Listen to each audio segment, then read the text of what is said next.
मी काय केलं, तांदळामध्ये ना चण्याची डाळ घालून घेतली आणि थोडेफार यामध्ये शेंगदाणे ॲड करून घेतलेले आहे. असा भन्नाट असा नाश्ता तयार होतो ना. यापूर्वी जर तुम्ही असा नाश्ता खाल्लेला नसेल ना, तर एकदा हा नाश्ता बनवून पहा. आठवड्यातून 2दा तरी हा नाश्ता तुम्ही बनवताल.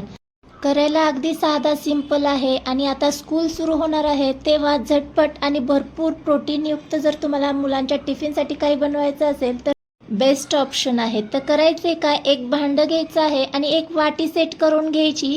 त्या वाटीने मोजून 3 वाटी इथे मी रेशनिंगचे तांदूळ वापरलेले आहेत. दुसरे कोणतेही तांदूळ वापरू शकता, फक्त इंद्रायणी तांदूळ वापरू नका. आता त्याच वाटीने जेवढे तांदूळ घेतले तेवढीच चण्याची डाळ देखील घ्यायची आहे आणि तेवढेच आपल्याला इथे शेंगदाणे देखील ॲड करून घ्यायचे आहे. म्हणजे सर्वांचं समप्रमाण इथे मी घेतलेलं आहे. 3 वाटी तांदूळ, 3 वाटी डाळ आणि 3 वाटी शेंगदाणे. यामध्येच 1 चमचा काळी मिरी आणि काही लाल मिरच्या ॲड करून घेतलेल्या आहेत. छान मिक्स करायचे आणि हे आपल्याला रात्रभर असंच भिजत ठेवायचं आहे. दुसऱ्या दिवशी सकाळी हे मिश्रण मी काढून घेतलेलं आहे. आता छान भिजलेलं आहे सगळं.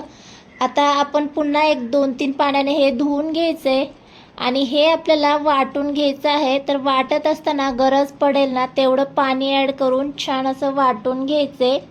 तर ज्या पद्धतीने आपण इडलीचं बॅटर वाटतो ना, अगदी त्याच पद्धतीने इथे वाटून घ्यायचं आहे. तर मिश्रण ना मिक्सर जारमध्ये ॲड करत असताना ना थोडं थोडं ॲड करायचं, म्हणजे छान असं बारीक वाटलं जातं. वाटत असताना यामध्ये थोडंफार पाणी देखील ॲड करणार आहे. आता काय करणार आहे, यामध्ये आपण ना भिजवत असतानाच मिरच्या ॲड केलेल्या होत्या, त्यामुळे एक्स्ट्रा मिरच्या मी घालणार नाही आहे. तुमच्याजवळ या लाल मिरच्या नसतील ना, तर तुम्ही आपली रेग्युलर हिरवी मिरची देखील ॲड करू शकता. आता 1 चमचा यामध्ये मी कच्चे जिरे वापरून घेणार आहे आणि हे आपल्याला छान असं वाटून घ्यायचं आहे.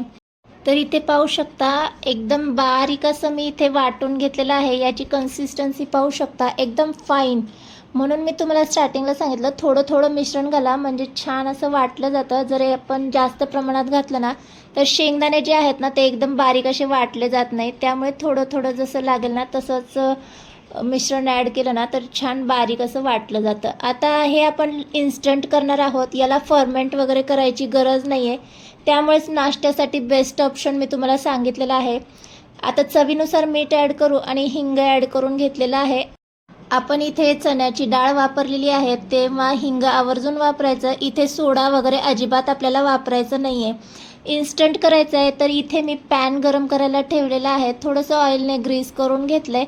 तुम्हाला हवं तर तुम्ही इथे डोसा पॅन देखील वापरू शकता. आता गरज असेल तेवढं बॅटर आपल्याला यावर पसरवून घ्यायचं आहे.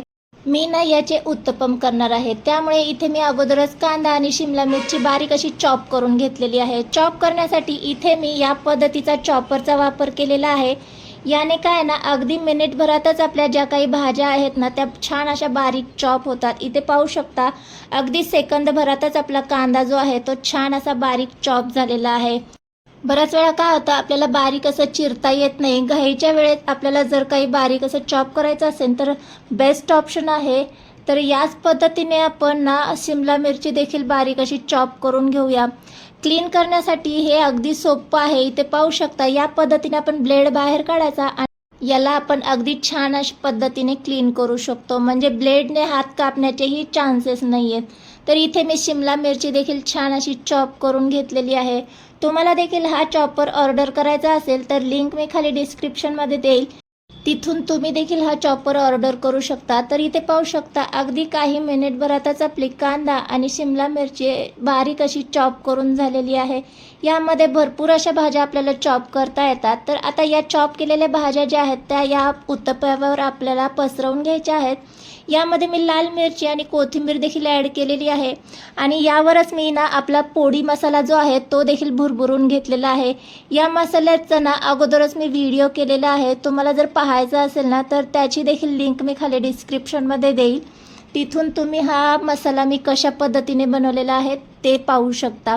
आता हलकंसं प्रेस करून घ्यायचं आहे. मीडियम गॅसवर एक बाजू छान अशी शेकली की आपण त्याला टर्न करून घेऊ आणि हलकं प्रेस करून दोन्ही बाजूने छान असा शेकून घ्यायचा आहे. तर इथे पाहू शकता, मिनिटभरातच आपला हेल्दी आणि प्रोटीन रिच असा नाश्ता तयार झालेला आहे. तर आता आणखीन एक आपण याच पद्धतीने उत्तपम करून घेऊया. तुम्हाला याचे उत्तपे जर करायला आवडत नसतील तर याचा तुम्ही डोसाही करू शकता. पण थोडंसं आणखीन हेल्दी म्हणून याचा मी उत्तपा केलेला आहे. तुम्ही जर यापूर्वी कधी असा शेंगदाण्याचा उत्तपा खाल्ला नसेल ना, तर एकदा नक्की ट्राय करून पहा. आणि यामध्ये जे काही मी ॲड केलेलं आहे ना, म्हणजे वरची जी टॉपिंग आहे ती तुम्हाला स्किप करायची असेल तर स्किप करू शकता किंवा तुमच्या आवडीने जे काही तुम्हाला ॲड करायचं आहे ते करू शकता. आता इथे मी नाश्ता सर्व करून घेतलेला आहे. गरम गरम असतानाच या उत्तप्यावर असं तूप सोडायचं आणि मग तुम्ही हा नाश्ता सर्व करू शकता किंवा खाऊ शकता. हा नाश्ता मी हिरव्या चटणीसोबत सर्व केलेला आहे. तुम्ही तुमच्या कोणत्याही चटणीसोबत हा नाश्ता सर्व करू शकता. आपण यावर जो काही मसाला भुरभुरून घेतलेला आहे ना आणि त्यावर असं तूप सोडायचं, त्यानेच हा आणखीनच टेस्टी होतो.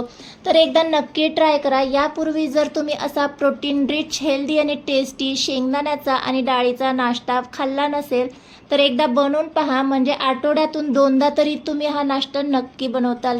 तर भेटूया नेक्स्ट व्हिडिओमध्ये. तोपर्यंत बाय.